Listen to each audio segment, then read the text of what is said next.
This is my final installment, Buzzard Shields North.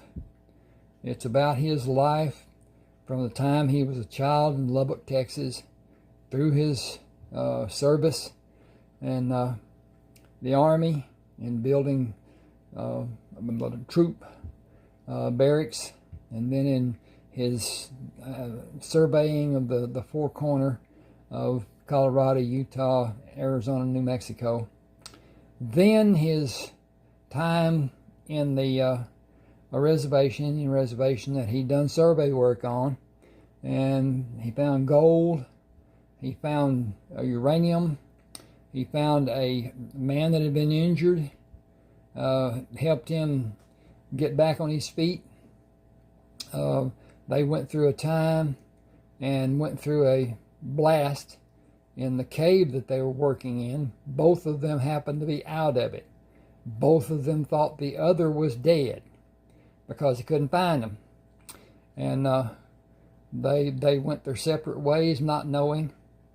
But at any rate, then Buzzard goes to a little town called Stockton, California, just outside Stockton on the San Joaquin River, and goes to work ostensibly as a supervisor in a shipyard.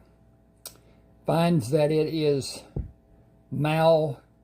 financed, managed, and eventually takes the advice of one of his trusted investor friends and buys the shipyard. And when he does, he works for a couple of weeks and leaves it in good hands and goes to Alaska.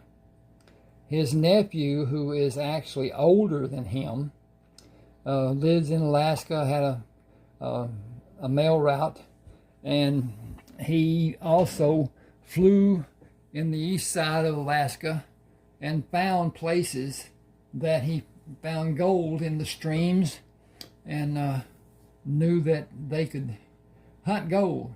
And he waited for Buzzard to come and meet him, and they started, got ready, built a lean-to, got where they could stay there and work through the sluicing and all the stuff that went on.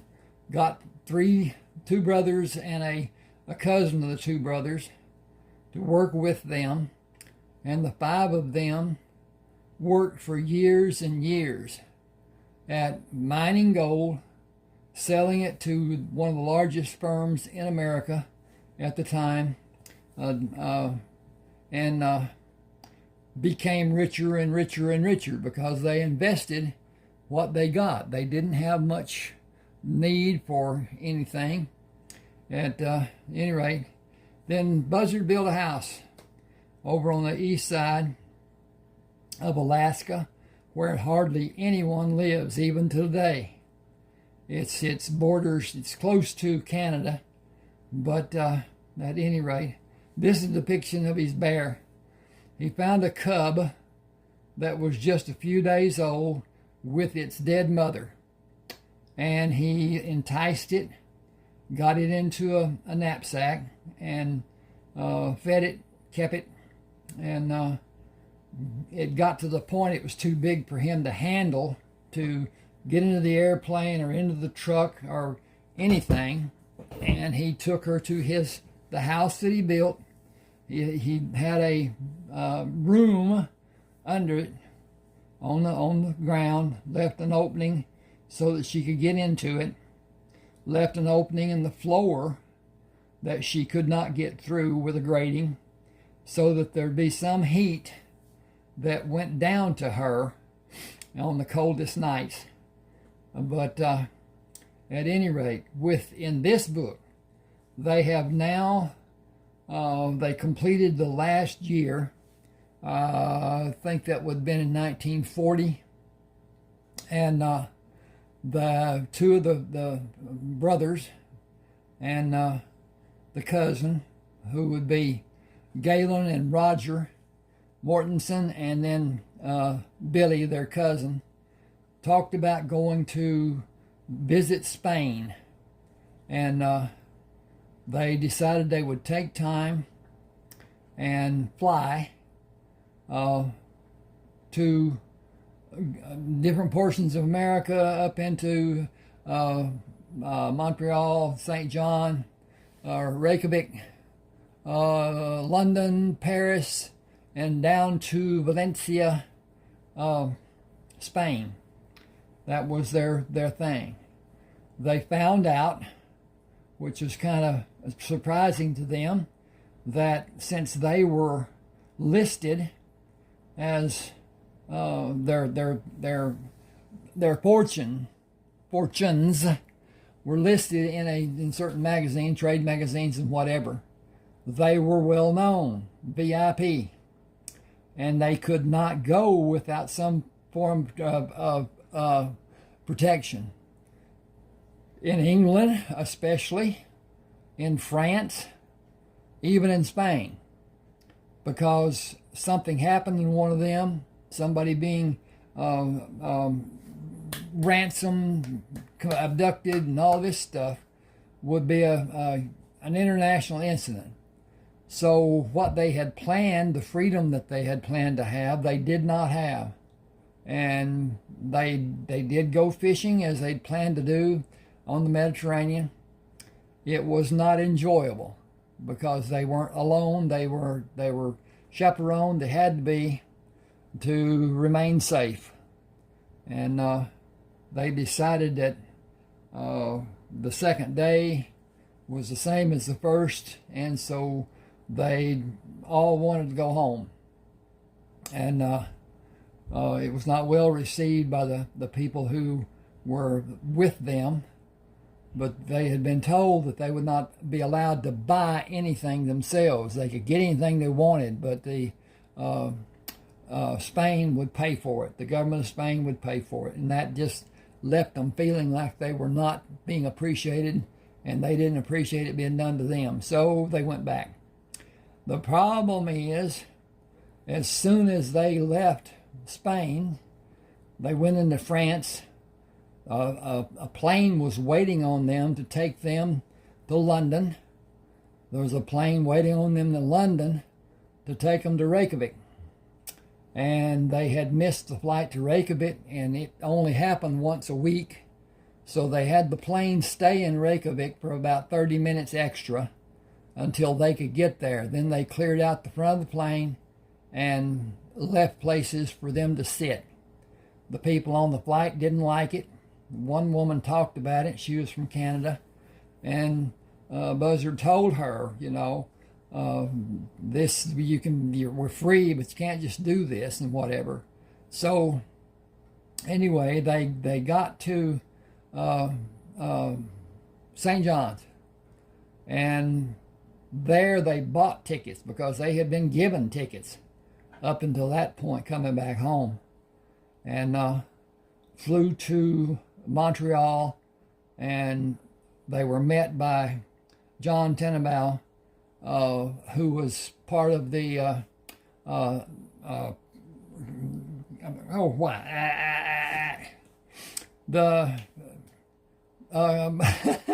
ambassador scene, and he was worked for the CIA, and he escorted them to Newark, New Jersey, and they talked on the way about possibility of buying a plane because they all wanted to be able to fly. Now, Galen didn't so much want to fly a plane himself as he wanted to just be a passenger, and Roger and Billy are both adamant about flying.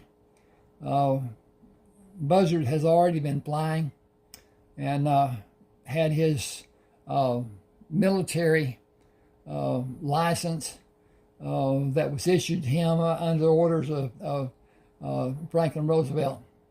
And they flew to Texas. No, they flew home. And continue what they were doing. They went and visited the shipyards, both in Northern California, there at Stockton, and the shipyard that they both Lee and Buzzard bought as a partnership out of San Diego, and they were rebuilding it. They were also buying airfields. Airfields at that time were just grass. Very, very few had concrete. They then built concrete airfields there in San Diego to train pilots for the Army Air Corps. The Air Force was not instituted at that time. And even though the Navy and ground services were all came under the Army air. I don't even remember what it's called now. But anyway, I'm excited. Okay. Then they go back after it warms up and the spring break has thawed out and whatever, so that they can work. And they work another year, and then they go. Well, Buzzard is located, and it's understood that Wilson Kramer wanted to see him. Wilson was was the man that Buzzard found in Arizona and saved. He was in bad condition, had broken bones, and was not able to take care of himself. And he stayed with Buzzard for about 3 months or whatever there in Arizona. And then they parted ways when they both thought each other were dead. But at any rate, I'll leave a number of texts to links to books that I have on Smashwords. They can be purchased on Smashwords still. Smashwords partnered with Draft2Digital, and Draft2Digital is now taking care of my books, and they're really taking care of me. They're not paying me almost anything every time they sell one of my books. So I want to direct people to Smashwords, because Smashwords helps me, and Smashwords is good about helping people that have purchased from them. Draft2Digital is not. Amazon is not. And there's points of interest about Smashwords, but I'll leave that for now. At any rate, this continues on, and Buzzard builds his house, and then Galen goes over to the next valley and builds his house. The others don't. The others have no interest in living there. Ruby, who is the bear, stays at his house, and he comes back one time and finds that there's another bear that is there, and Ruby and the bear greet each other, and then Ruby takes the bear under the house, and it relieves Buzzard's anxiety about Ruby being alone and not having the training that he could give her to help her forage for food and whatever. She's about 300 pounds at this time. She's going to be around 500 because she's one of the largest bears in America. The polar bear is the largest bear, and they are more vicious. They're just wow. At any rate, this goes on. They are still not yet in the war, and it is coming. But there are things that they can do to help, and they do. Buzzard goes and talks to Franklin Delano Roosevelt about what needs to be done, what he feels needs to be done. And part of it is to take the Air Corps away from the Army and make it an Air Force. And there are many people that have advocated for that, but at any rate, it will be done later after the war. It was not done, I can't remember what date it was, but at any rate, the purpose that the Army Air Corps had for the pilots was to support the troops, not bombing, nothing to do with war to speak of. And that was changed to a degree so that they could drop torpedoes and they could drop bombs and whatever. And with that being done, they annihilated the Japanese aircraft carriers and sank the last one, the Akaya, I think in 1944. But the Germans ran out of everything that they needed, especially gasoline, and they surrendered. Supposedly, Hitler killed himself, though they say it wasn't him. And the autopsy was not done. Nothing was done to prove it was him. And they think that he went to South America, and they think he lived out his life down there. But at any rate, there are many Germans that went there. There are cities in Ecuador and some of the other countries in South America that are German speaking. And it's not right what was done, but anyway, it was done. At any rate, once the Germans surrendered, the impetus was on defeating the Japanese. And the Russians and England and other allies did that. Then the atomic bomb was invented, and they first dropped a bomb on Hiroshima or Nagasaki. Hiroshima, I believe, first. And the Japanese did not surrender. They thought it was a fluke. They thought it was a mistake. They thought there wasn't anything that could be that powerful to just annihilate a whole city. And when that first bomb was dropped, it killed about 100,000 people, and more died from radiation and whatever after that. And they talk about the black rain, which was rain that was mixed with radiation and whatever. But at any rate, they would not capitulate. They would not surrender. Even though the emperor asked them to, they would not do it. They had the samurai code that is fight to the death. And that's what they intended to do. And then the bomb was dropped on Nagasaki. And 3 or 4 days later, the Japanese did surrender. And we rebuilt Japan. We gave aid, we gave help, gave construction. I was born, but I wasn't doing anything. The United States government, under Harry S. Truman, did much to help with reputations of what had been destroyed. At any rate, this goes on after the war ends, and they are told that they are no longer needed to continue with the gold discoveries they were doing, and they stopped.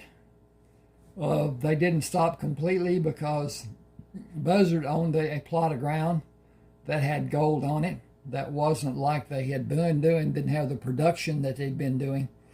And Galen also has a house that has gold on it.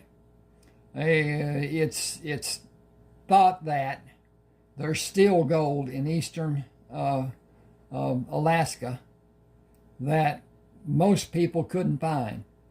The geographical presence like it is and all that, it's not modeled in any way that the geology people have ever witnessed and whatever. They don't know how. They don't know where to look. So at any rate, this goes on, and they become established in different places. They continue building their airports from the airfields, and have a hotel on each one of them, and have a beginning toward what became the number one transportation across America. It was the second after the train until that time. Please subscribe to my channel. Subscribe to both this channel and the other channel that I have. I'll put up a link from this channel and that channel to cross over both of them. My email address here is ron7560444@yahoo.com. My website is ronaldwalkerauthor.com. 30 books. I actually have 31 books done, but I'm working on the 32nd one. My computer had a fuzzball and dropped over, but whatever. But anyway, then I'll leave links for both my email account and the website. Purchases can be made on the website. I would rather they be made through Smashwords because it costs me less money. I have to pay for equity every time a book is sold, and I'd really rather not do that. But anyway, I'd have to send. I'd be busy doing that and don't really want to. So at any rate, do subscribe to this channel. Hit the like button. Share. Tell people about it. Get me going. It helps me to grow. Appreciate you being with me. And let me know something. Thank you.